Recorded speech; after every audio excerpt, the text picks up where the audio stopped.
오늘 하나님께서 우리에게 주신 말씀은 창세기 24장 61절에서 67절 부러운 가정 믿음의 부부라는 제목으로 은혜의 말씀을 나누도록 하겠습니다. 오늘은 우리가 부부의 주일로 드려집니다. 부부의 주일 우리가 함께 묵상하기 전에 현재 코로나 상황과 마주하여서 이 부부의 주의를 좀 되새겨보는 시간을 가졌으면 좋겠어요. 이 코로나19 사태가 장기화되면서 우울, 불안, 외로움 등으로 인해서 정신 건강을 위협받는 사례가 곳곳에서 일어나고 있는 현실이 오늘 우리가 마주한 현실입니다. 그렇기에 앞서 이 세계보건기구 WHO라고 하죠. 그곳에서 신종 코로나 바이러스 감염증 대유행에 비례해서 이 정신 건강과 가정 폭력의 위기가 급등했을까요? 저하됐을까요? 급등했어요. 실제로 통계를 우리나라에서 내봤습니다. 그랬더니 가정 폭력 건수가 코로나19에 따른 첫 사회적 거리두기, 그게 언제예요? 2020년 3월입니다. 그 3월부터 우리가 첫 사회적 거리두기를 시작했는데 그때부터 가정폭력이 이전에 보다도 훨씬 어떻게 됐다고요? 급증하는 사례가 통계적으로 나왔습니다. 이처럼 코로나로 인해서 가정폭력과 가정불화가 점점 심화되면서 자연히 증가되는 현상이 있다라고 한다면 무엇이 증가될까요? 바로 이혼율입니다. 여러분, 10년이나 20년 전까지만 해도 이혼이라는 말은 굉장히 조심스러운 말이었어요. 우리가 공개적인 자리에서 이혼이라는 얘기가 굉장히 껄끄러웠고 또 토론하기가 쉽지 않았던 것이 바로 이혼이라는 것이었습니다. 그런데 오늘 우리가 살고 있는 이 시대, 이혼은 결혼과 거의 비등하게 우리에게 흔히 쓰여지고 있습니다. 여러분, 요즘에 이혼이라는 말을 잘 안 쓴다고 하죠. 다른 말을 많이 쓰는데 그것은 사회적인 풍조고 우리가 성경적인 부분에서 좀 보았으면 좋겠는데, 먼저는 우리가 이 와중에 2009년 OECD 가입 국가 중에 우리나라가 이혼율 몇이었는지 혹시 아십니까? 1위였습니다. 2009년에 말이죠. 희소식이 들려와요. 그 희소식이 뭐냐? 점점 2019년이 되면서 10년이 지나면서 이혼율이 어떻게 될까요? 떨어지고 있어요. 실제 OECD 국가 중에서 우리가 2009년에는 1위였거든요. 2021년 오늘 우리가 OECD 가입 국가 중에 이혼율이 몇 위일까요? 맞춰보세요. 9위입니다. 9위.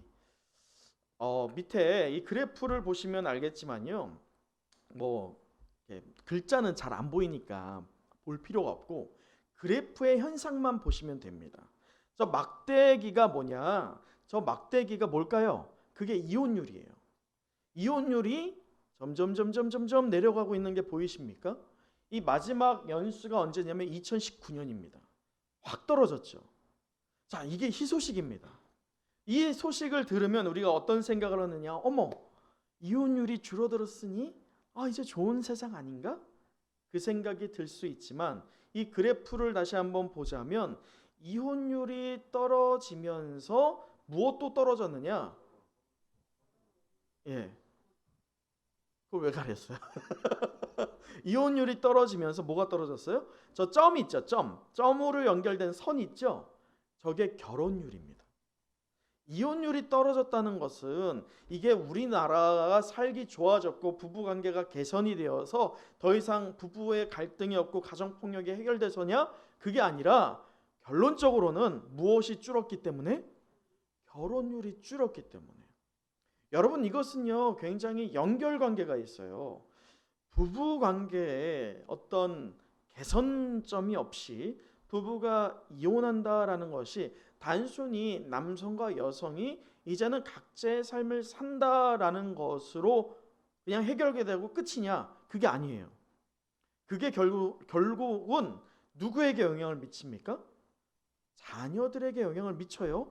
그래서 자녀들이 이혼에 대한 것을 몸소 체험하면서 내 부모에 대해서 그러면서 기피하는 것들이 생깁니다. 그게 뭐예요?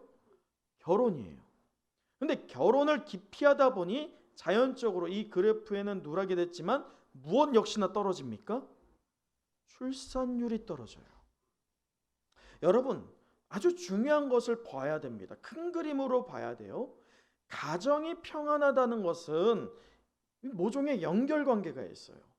부부가 이 웬수야 라고 하면서도 사는 이유가 많은 이유 무엇 때문입니까? 자녀 때문이잖아요. 내가 이 자녀 때문에 산다. 내 새끼 때문에 살아. 이런 말 하잖아요. 그런데 그 자녀 때문이라도 살면서 우리가 이왕 사는 거 이 웬수야라고 몇십 년을 하는 게 아니라 개선하면서 그 모습이 누구에게 본이 보여져야 됩니까? 우리 자녀들에게 보여질 때면 자녀들에 대한 결혼에 대한 관점도 달라지고 출산에 대한 관점도 달라진다는 것입니다. 근데 참 안타까운 것은 아까 그 그래프가 다만 세상에서만 적용이 됩니까? 교회 안에는 이혼이라는 게 없습니까? 아니에요. 그렇지 않아요. 제가 교육부서를 이 담임 목사 하기 바로 직전까지 할 때만 해도요. 이혼율은요 급감해요. 급증가하죠. 그래서 부서에서 예배를 드릴 때 아이들과 함부로 물어볼 수도 없어요. 요즘에는 너희 부모님 어떻게 잘 지내시니? 이렇게 물어보기가 어려워요. 근데 아이들과 관계가 깊어지면 아이들이 얘기하거든요. 근데 아이들이 얘기할 때 들어보면 대략 제가 섬겼던 부서의 아이들이 한 60명, 70명 됐거든요. 그 중에 이혼이 몇 프로였을까요? 이혼하는 가정이 한 10가정 돼요. 50%는 넘어가고 50%는 우리나라가 큰일 나지. 50% 되면요. 한 10가정 정도 됩니다. 그 아이들이 굉장히 상처를 갖고 있죠. 이것은 교회 안에도 비등한 문제가 있다는 것입니다. 은혜와 성령이 함께하는 우리 은성교회 성도 여러분, 그런 면에서 보자면 오늘 말씀에 등장하는 이삭, 이 아브라함에게 혈통을 이어받은 이삭이 이루게 되는 그 가정은요, 참 이상적으로 보여집니다. 오늘 본문은 믿음의 조상 아브라함의 아들 이삭이 이 믿음을 유업으로 받고 이제 믿음의 가정을 이루는 장면이 기록되어 있습니다. 이 시대의 흐름과는 분명히 대비되는 것처럼 보여지는 이삭의 가정이에요. 그래서 더없이 부러운 모습의 가정의 모양이 지금 누구에게서 보여집니까? 이삭에게서 보여져요. 그러나 우리가 믿음의 가정을 이루고 또 궁극적으로 우리 모든 성도들이 신랑 되신 예수님과 친밀한 관계를 다져가는 데 있어서 주의해야 할 것이 하나 있습니다. 주의해야 할 것이요. 그게 무엇이냐? 이 땅에 수많은 가정들이 있어요. 또 수많은 성도들이 있습니다. 또 성도들의 가정들이 있죠. 자, 성도, 믿음이 좋고 또 믿음이 좋은 그 가족, 부부의 이것들을 보자면 흥미없고 행복하기만 한 이상적인 가정이 흔합니까? 아니라는 거예요. 또 늘상 감사하고 행복하고 하나님 안에서 나는 매일같이 은혜를 누립니다라고 고백하는 신부되는 성도가 흔합니까? 여러분은 그렇게 될 줄 믿습니다. 잘 안 나오죠. 잘 나오지 않아요. 왜냐? 이상적인 가정과 이상적인 신부된 성도의 모습과 우리의 모습이 일치됩니까? 그렇지 않을 때가 참 많다는 거예요. 그래서 성경을 보면 때로는 괴리감이 들 때가 있어요. 나는 뭐지? 우리 부부는 뭘까? 우리 가정은 왜 이럴까? 성경과는 왜 일치되지 않지? 여러분, 오늘 말씀을 통해서 우리가 깨달을 것이 하나가 있는데요. 흠이 없고 행복하기만 한 이상적인 가족도 없거니와 또 늘상 감사하다고 고백하는 신부되는 성도도 없다는 거예요. 부족함이 있다는 거예요. 근데 그 부족함을 누가 채워야 하겠습니까? 내가 채우려고 하면 절대로 채워지지 않아요. 오히려 채워지지 않는 것 때문에 불평이 나오고 싸움이 나옵니다. 누가 채워야 하겠습니까? 바로 우리 신랑 되시는 우리 주님께서 채워주실 것을 믿습니다. 오늘 우리가 예배를 부부주일로 드리는데요. 그런 환상을 좀 깨보자고요. 어떤 이상적인 가정, 이상적인 신부된 성도로서의 믿음을, 그 환상을 좀 깨보고 특별히 실제적인 부부의 어떤 관계를 되짚어 보는 시간을 가져봤으면 좋겠어요. 곧 믿음의 가정에 이루고 있는 부부라면 서로 부족함을 어떻게 채워야 할지, 그래서 비로소 이상적인 가정을 어떻게 만들어야 할지에 대한 방향성을 오늘 말씀을 통해서 찾아봤으면 좋겠습니다. 더불어서 궁극적으로 예수의 신부된 성도로서 우리의 영적 게으름과 나약함과 부족함을 신랑 되신 예수 그리스도를 힘입어서 어떻게 극복할 수 있을지에 대해서 말씀을 찾아보고 적용하는 시간 갖기를 원합니다. 오늘 말씀 61절을 다시 한번 읽어보도록 하겠습니다. 61절입니다. 시작. 리브가가 일어나 여자 종들과 함께 낙타를 타고 그 사람을 따라가니 그 종이 리브가를 데리고 가니라. 여러분, 오늘 우리가 이 이삭이 리브가를 맞이하는 장면을 보고 있는데요. 먼저는 오늘 본문 이 이삭이 자기 배우자를 찾아가는 장면을 보기 전에 먼저는 그 배경을 함께 좀 보아야 될 것 같아요. 자, 저를 보세요. 아브라함이 몇 세 때 하나님을 만납니까? 75세 때 만납니다. 그 75세 때 하나님을 만날 때에 하나님께서 내게 두 가지를 준다고 합니다. 그 두 가지가 무엇과 무엇입니까? 자손을 줄 것이며 또요? 땅을 줄 것이다. 그 두 가지를 약속합니다. 그러면서 이 아브라함의 어디로 가라고 명령하십니까? 가나안으로 가라. 갈대아 우르를 떠나서 내가 지정한 땅으로 가라. 그곳이 어디예요? 가나안 땅으로 가라라는 명령을 내리지요. 그러면서 하나님께서 친히 언약을 맺어 주시는데 그 언약이 무슨 언약이라고 했지요? 불이 내려왔어요. 소위. 눈이 땡글한데 말씀을 다 하시는데 갑작스러운 질문이라 대답을 못할 거라 생각이 되는데 우리 창세기 앞서 말씀을 보도록 하죠. 15장을 보면 15장에 하나님께서 5절의 말씀을 하시는데 창세기 15장 5절 말씀 함께 읽어보도록 하겠습니다. 시작. 그를 이끌고 밖으로 나가 이르시되 하늘을 우러러 무뼈를 셀 수 있나 보라. 또 그에게 이르시되 내 자손이 이와 같으리라. 자, 무별. 그때 우리는 이 지금 환경이 좀 파괴되다 보니까 이 도심에서는 사실 별 보기가 쉽지 않죠. 그러나 조금만 지방으로 가서 이 등이 없는, 불빛이 없는 밤하늘에 보면요, 아직도 은하수가 보입니다. 날이 좋을 땐 말이죠. 근데 그 은하수 보신 적 있으시죠? 은하수를 보면 틈이 없을 정도로 별들이 많거든요. 그런데 오늘 아브라함이 그 묵별들을 볼 때는 오늘 우리가 보는 하늘보다도 훨씬 더 선명하게 별들이 보였을 것이라 생각이 됩니다. 그 별들을 보면서 저 묵별들을 보라, 내 자손이 어떻게 되리라? 저렇게 많아지리라 약속을 하시는데 그 약속하실 때 실제 아브라함에게 자손이 있어요, 없어요? 한 명도 없어요. 눈에 보이지 않습니다. 자, 그리고 갈대 우르를 떠나라고 하고 내가 지정한 땅으로 가라고 할 때 그 땅이 눈에 보입니까? 하나도 눈에 보이지 않습니다. 그런데 6절이에요. 6절. 아브라함이 여호와를 무엇하니? 무엇하니? 자, 눈에 보여서 믿었습니까?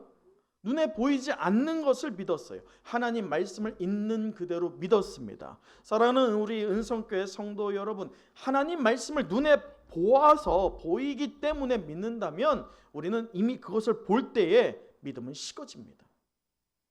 눈에 보이지 않는 믿음, 그 믿음을 할 수 있는, 믿음을 붙잡을 수 있는 것은 딱 하나밖에 없어요.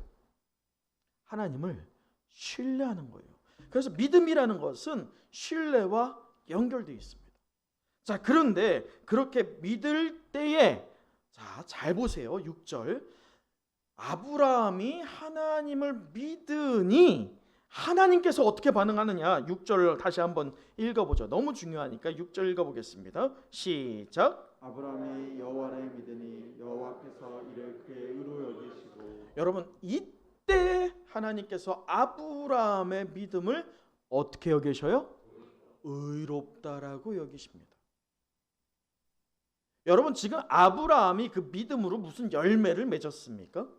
기가 막히게 열매를 맺었고, 지금 뭐 이삭을 바쳤습니까?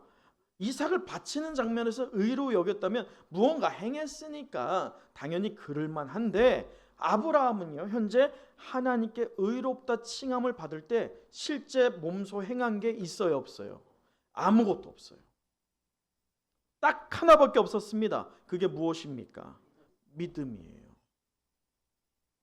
자, 그렇게 믿을 때 하나님께서 친히 17절 또 읽어보도록 하죠. 17절 시작. 해가 져서 어두울 때 연기나는 화로가 보이며 타는 횃불이 쪼갠 고기 사이로 지나갔다. 자, 타는 횃불이, 자, 횃불이 원래 있었어요, 없었어요? 없었어요. 이 횃불이 뭡니까? 하나님의 성령의 불이에요. 그런데 지금 어디로 지나가요? 횃불이 쪼갠 고기 사이로 지나간다고 했죠. 제가 이거 이전에 설교한 거 기억나십니까? 과거 쪽에 언약을 맺을 때 갑과 을이 존재할 때에 갑과 을 중에서 고기를 쪼갭니다. 고기를 쪼갤 때에 뭐가 나와요? 피가 나오죠. 피의 언약이에요. 다시 말해서 한쪽이 어기면 그쪽을 어떻게 하겠다? 죽여버리겠다. 죽어 마땅하다. 그 언약이 꼭 이 쪼갠 고기 사이에 한 명이 지나가는 건데, 여러분, 갑이 지나가겠어요? 을이 지나가겠어요? 을이 지나가죠. 그런데 지금 말씀에서 누가 지나갑니까? 아브라함이 지나갑니까? 하나님이 지나가요. 아브라함과의 언약에서 누가 지금 을이 되겠다라고 말씀하는 겁니까? 하나님이 내가 을이 될게.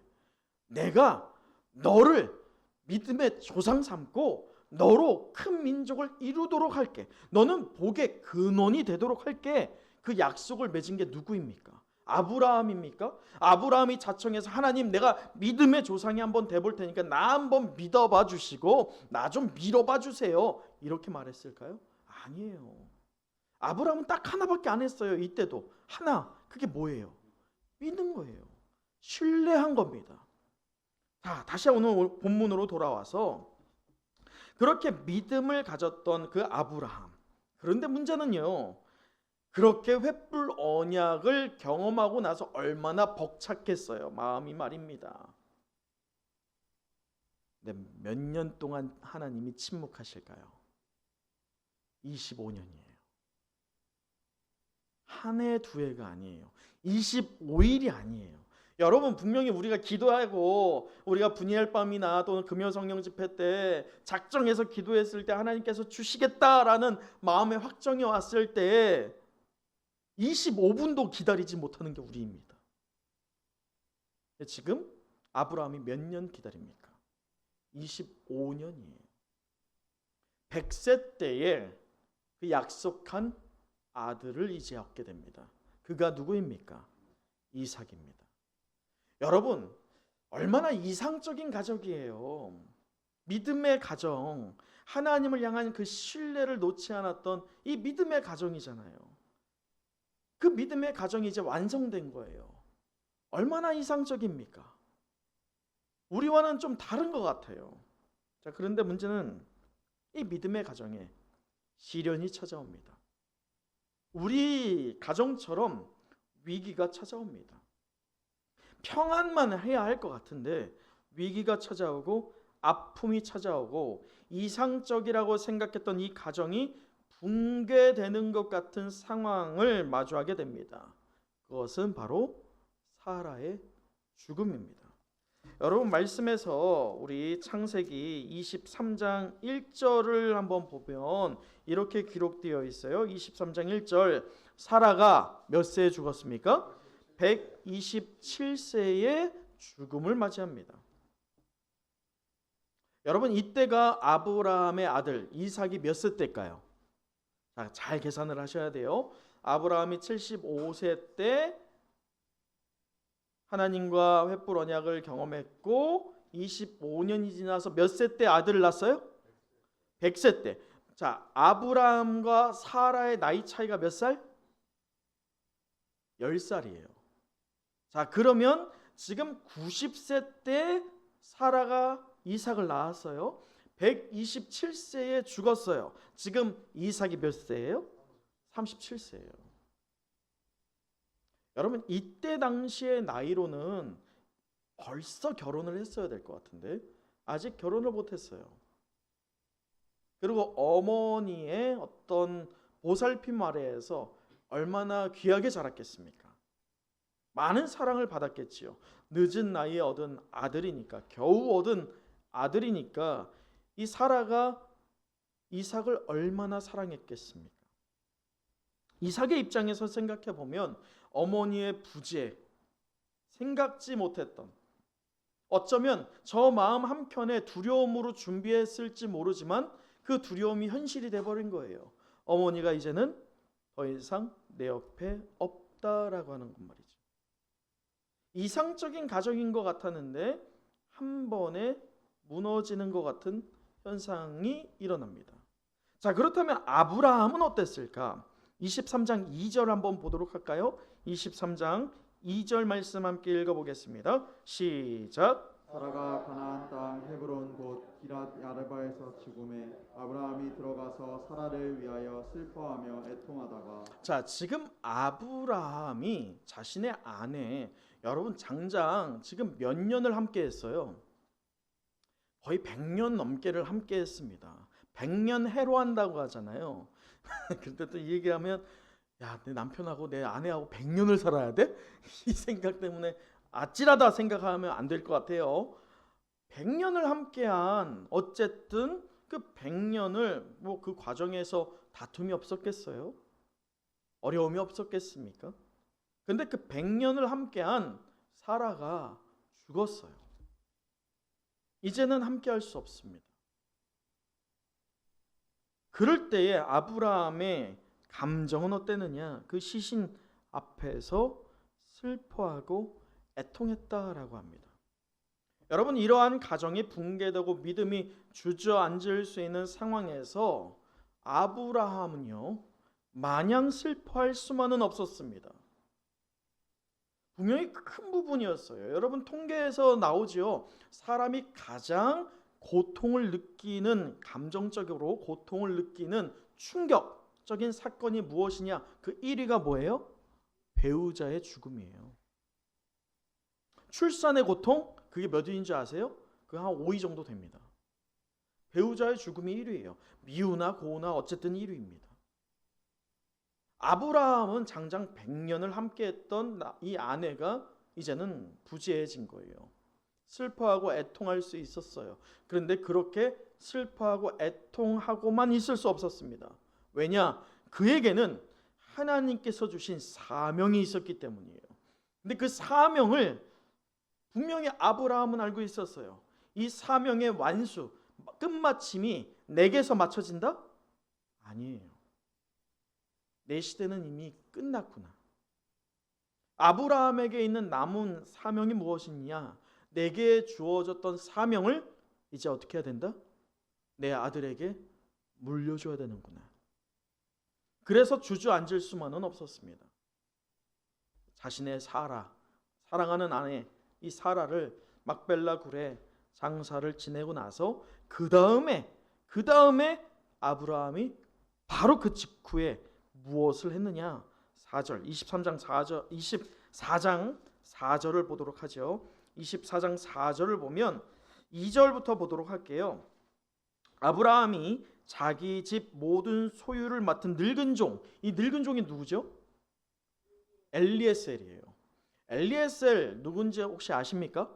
엘리에셀이 이스마엘도 없을 때 하나님께서 25년 동안 준다 했는데 나타나지 않으니까 내게는 이 다메섹 사람 엘리에셀이 있으니 그가 나의 유업을 물려받게 하소서라고 말했던 그 종입니다. 그 종이 얼마나 충직했기에 그의 유업을 자신의 종에게 물려주려고 했겠습니까? 지금 아브라함이 이제 죽음을 앞에 목전에 둔 상황에서 자신의 종 엘리에셀, 이 엘리에셀도 이제 나이가 많아진 거예요. 늙은 종이라고 하죠. 그에게 내 허벅지 밑에 내 손을 넣어라라고 하고 있는데 이게 무엇이냐? 이 허벅지 밑에 이 허벅지 뼈 그게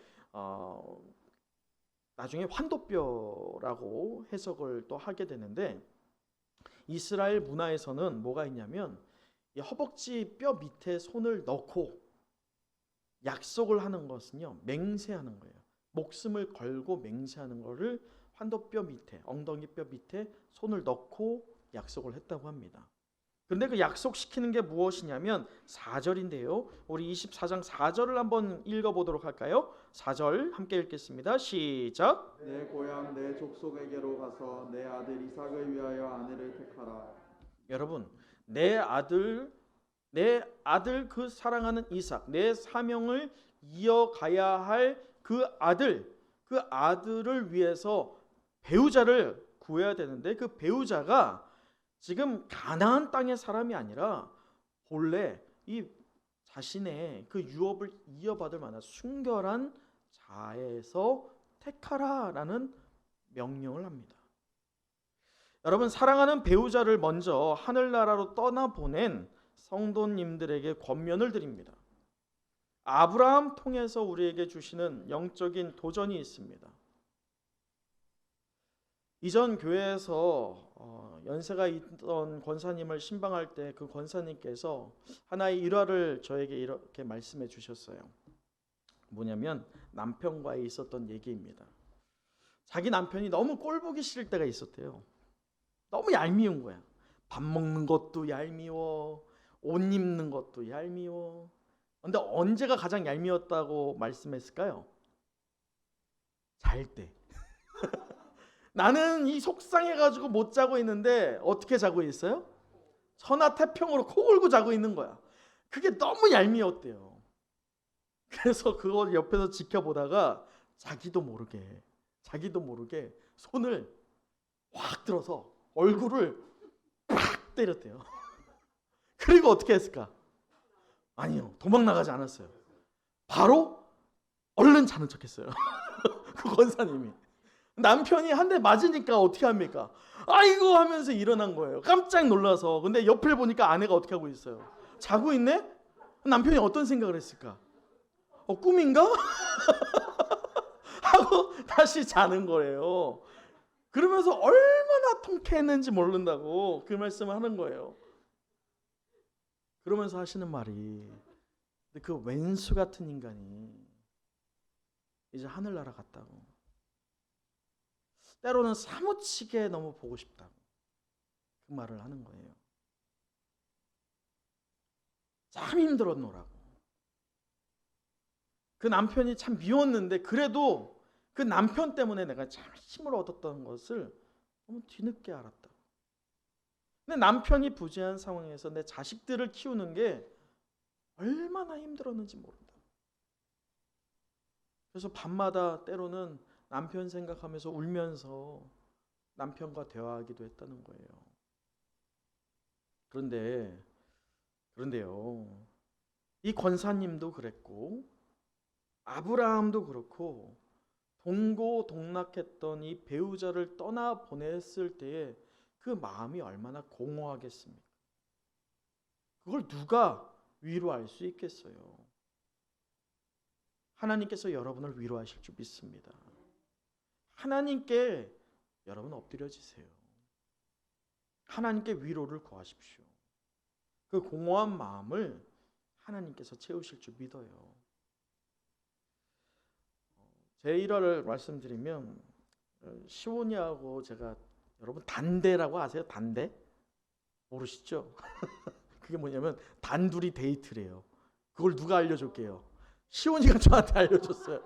아빠 나하고 단대하자 이러는 거예요. 단대가 뭔데? 단둘이 데이트래요. 단둘이 데이트를 종종 하는데 이제 저는 얘가 단둘이 데이트하고 저하고 데이트하는 거 좋아하고 하니까 한번 이렇게 질문해봤어요. 시온아, 너 아빠랑 평생 살자? 라고 했어요. 시온이가 뭐라고 대답할게요? 에이 아빠, 야 결혼하고 자주 놀러 올게. 자주 놀러 올게. 그게 언제냐? 지금 9살인데 8살 때 그랬어요. 저 그때 너무 충격이었거든요. 그런데 그 옆에 제 아내가 하는 말이 뭐였냐? 여보, 당신 옆엔 내가 있어. 나밖에 없어. 그 얘기하는 거예요. 여러분, 옆에 배우자 있을 때 잘해야 되는데 그 배우자가 이제 떠났을 때에 최소한요, 자식이 배우자만큼 잘해주지는 않아요. 그 부모 마음을 그렇게 알지 않아요. 그 마음 하나님께 고하세요. 하나님께서 위로하실 겁니다. 그리고요, 아브라함이 슬퍼만 하지 않고 애통하지만 않고 주저앉아 있지만 않았어요. 아브라함에게 주어졌던 사명을 그는 끝까지 완료를 했어야 돼요. 그게 무엇입니까? 이삭이었어요. 여러분에게도 동일하게 자녀들이 있습니다. 그 자녀들의 가정이 또 있어요. 여러분이 그 자녀들에게 유업으로 물려줘야 할 것이 있다면요, 많은 재산이요? 아니요. 그렇지 않아요. 여러분이 할 수 있는 것은요, 믿음입니다. 믿음의 유업을 우리의 자녀들에게 물려주는 것만이 아니라 그 자녀들과 자녀들의 인생과 자녀들의 가정을 위해서 여러분이 할 수 있는 힘을 다해서 무엇을 해야 됩니까? 기도해야 됩니다. 그게 여러분에게 하나님께서 허락하시는 사명일 줄 믿습니다. 그 사명을 완료하기를 간절히 소망합니다. 여러분, 오늘 또 이삭이 얼마나 공허함을 느꼈느냐, 여러분 창세기 25장 20절을 한번 보도록 할까요? 25장 20절 함께 또 읽어보도록 하죠. 25장 20절 시작. 이삭은 40세 맞이하여 아내를 삼았으니 리브가는 닷단 아람의 아람 족속 중 부두엘의 딸이요. 네, 지금 몇 세에 맞았어요? 40세. 그러면 지금 사라를 이삭이 떠나보내고 몇 년 동안 어머니에 대한 부재함으로 어머니를 그리워하면서 어머니의 그 죽음을 슬퍼했을까요? 3년이에요. 여러분 3년상이라고 하죠. 그것처럼 오늘 이삭이 3년 동안이나 어머니를 향하여서 슬퍼합니다. 그는 분명히 효자였던 것은 맞는 것 같아요. 그런데 그렇게 어머니를 슬퍼하던 그 이삭, 시련과 고통이 그 이삭에게 찾아온 거예요. 그런데 이삭 역시나 우리와 다를 바 없이 슬픔과 아픔으로 휘청하고 있어요. 그게 장장 아무것도 못할 채 몇 년 동안이나 휘청거려요? 3년 동안이나 휘청거릴 정도로 어머니의 죽음은 이삭에게 너무 큰 충격의 사건이었습니다. 이번에는 배우자와 한몸 되는 믿음의 가정을 이루고 계신 성도님들을 권면합니다. 이삭을 통해서 우리가 영적인 도전을 받아왔으면 좋겠습니다. 현재 어머니의 죽음으로 인해서 슬픔과 아픔이 가득한 이 이삭은 아버지 되는 아브라함이 그랬듯이 하나님의 약속을 신뢰하고 있었습니다. 아버지에게서 그는 물려받았어요. 믿음을 말이죠. 하나님을 향한 신뢰를 물려받았습니다.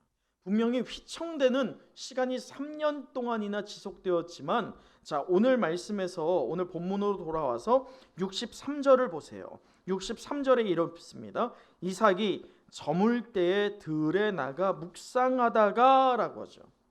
저물 때, 날이 저물 때에 들에 나가서 묵상하는데 이 묵상이 무엇일까요? 들에 나가서 묵상했다. 이것은 하나님께 기도했다는 거예요. 여러분, 무엇을 놓고 기도했겠습니까? 어머니의 죽음에 대해서 하나님 나를 위로해 주십시오. 또 어머니에 대한 슬픔을 하나님께서 알아주십시오 라는 기도도 했겠지만, 지금 이삭도 알고 있어요. 아브라함이 누구를 보냈습니까? 엘리에셀을 보낸 걸 알고 있어요. 엘리에셀을 왜 보냈는지를 이삭이 알고 있습니까? 알고 있어요. 엘리에셀을 왜 갔습니까? 하나님의 아브라함에게 허락하신 그 사명, 이 큰 민족을 이룰 것이다, 복의 근원이 될 것이다 라고 하는 그 사명의 바통을 누가 이어받는 거예요? 이삭이 이어받기 위해서 아버지가 엘리에셀을 보내었다는 것을 이삭은 알고 있습니다. 하나님의 약속을 신뢰하고 있던 이 이삭이 그렇다면 들에 나가서 기도했던 게 무엇일까?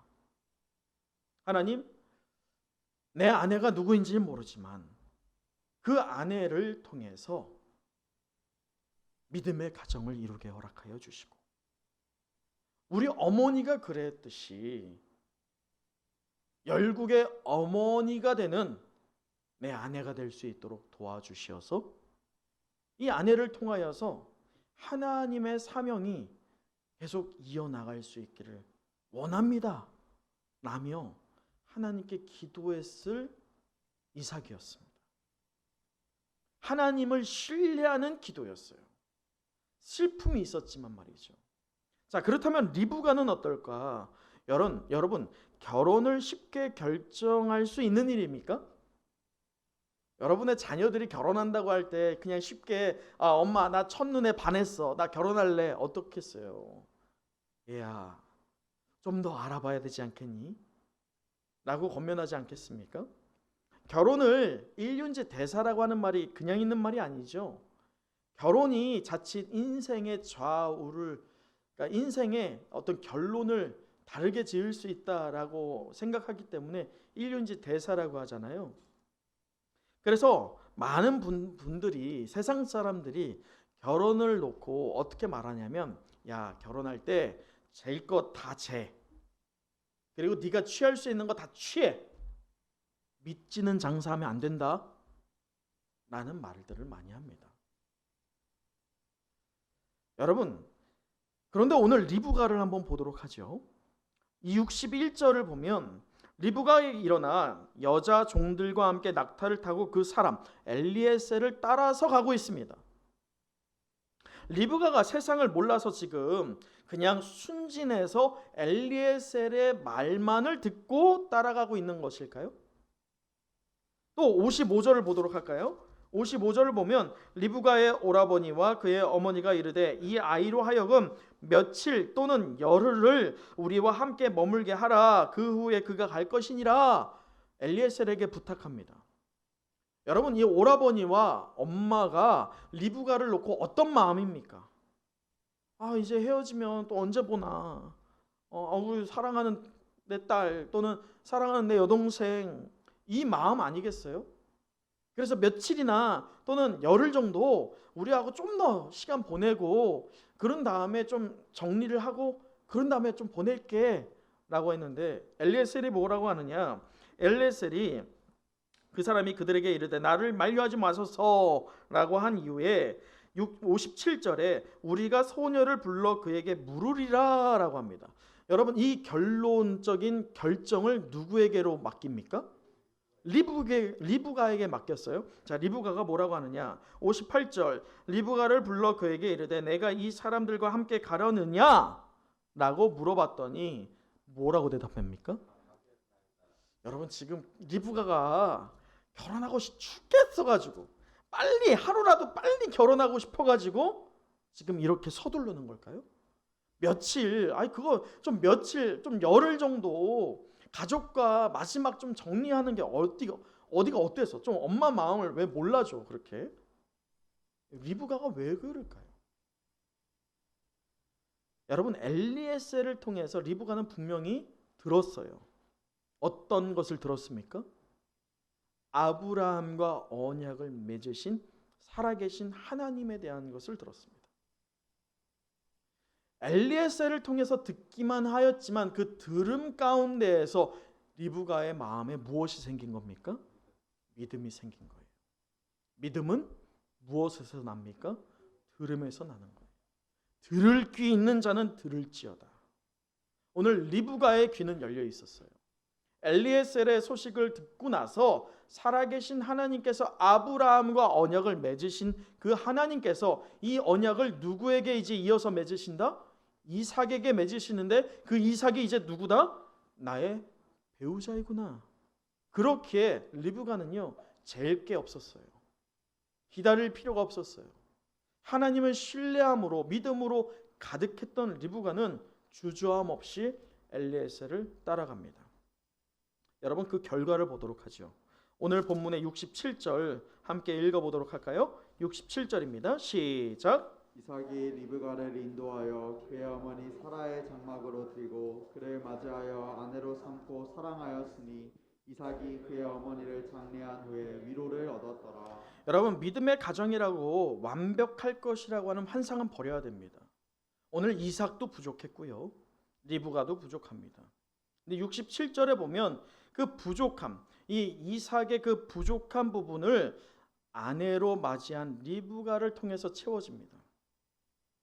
어머니의 그 부재로 인해서 텅 빈 공간, 주체할 수 없었던 그 휘청거리던 그 이삭을 잡아주는 위로를 준 것이 누구입니까?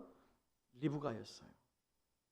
자, 그렇다면 리브가는 받은 게 없을까요? 리브가는 채워진 게 없을까요? 아닙니다. 사라를 향하여서 하나님께서 열국의 어미가 될 것이다 라고 하면서 사례를 사라라고 바꾸시죠. 그 하나님께서 이제 바통을 아브라함을 통해서 이삭에게 넘긴 것처럼 사라에게서 누구에게로 넘깁니까? 리브가에게로 넘기는 거예요.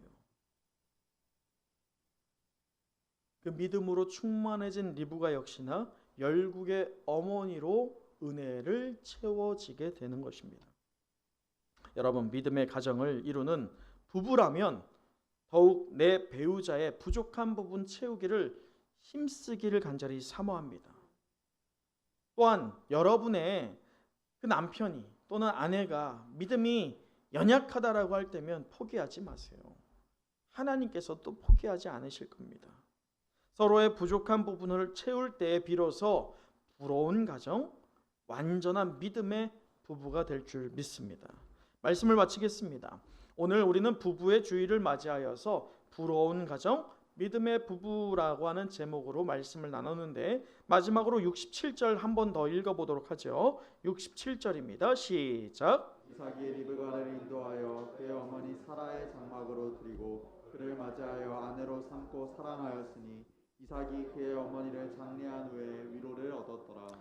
사랑하는 우리 은성의 영가족 여러분, 마지막으로 예수 그리스도의 신부된 은성의 모든 영가족들에게 권면을 드립니다. 코로나로 인해서 예수 그리스도의 신부되는 우리 성도들의 신앙이 그 어느 때보다도 위협을 받고 있는 위기의 때임에 분명합니다. 부부 관계 안에서요, 신뢰가 깨지면 그 결국은 같이 못 살아요. 헤어집니다. 그와 같이 예수 그리스도, 우리의 신랑 되는 우리 주님과 신뢰가 깨지면요, 우리는 심판에 이를 수밖에 없습니다. 그런데 기억하십시오. 아브라함과 언약을 맺으실 때 친히 을로 작정하신 하나님께서 오늘 우리와 언약을 맺으실 때도 을을 작정하십니다. 기억하세요. 잊지 마세요. 그 신뢰를 깨는 게 하나님일까요? 아니에요. 우리의 믿음입니다. 견실한 믿음을 소유하기를 간절히 축원합니다. 그래서 사탄의 어떤 시험과 도발 앞에서요, 넘어지지 마세요. 우리 신랑 되시는 예수님을 신뢰할 때 인생의 앞길을 우리 신랑 되신 주님께서 열어주시고 인도하여 주실 것을 믿습니다. 아멘. 우리 인생의 길에 산적해 있는 많은 문제들이 있습니다. 우리는 때로는 어리석게 내가 어떻게든 자의적인 노력으로 그 문제를 완벽하게 해결해 보려고 부단히 애씁니다. 근데 깨닫기를 원합니다. 우리가 너무 완벽하면요, 하나님께서 또는 우리 신랑 되신 예수께서 간섭하실 그 틈이 있을까요? 없어요. 우리가 완벽하면요, 예수님께서 그 어떤 것도 비집고 들어올 틈이 없습니다. 근데 우리가 불완전하다는 것을 인정함으로 완전하신 우리 신랑 되신 예수님께 완전히 우리의 마음을 열고 우리의 삶의 문제들을 간구할 때면 우리의 부족한 부분을 완전하신 주님께서 채워주실 것을 믿습니다. 위로를 얻게 하실 줄 믿습니다. 은혜를 채워주실 줄 믿습니다. 그 믿음을 오늘 이 시간 붙잡기를 간절히 소망합니다. 기도하겠습니다.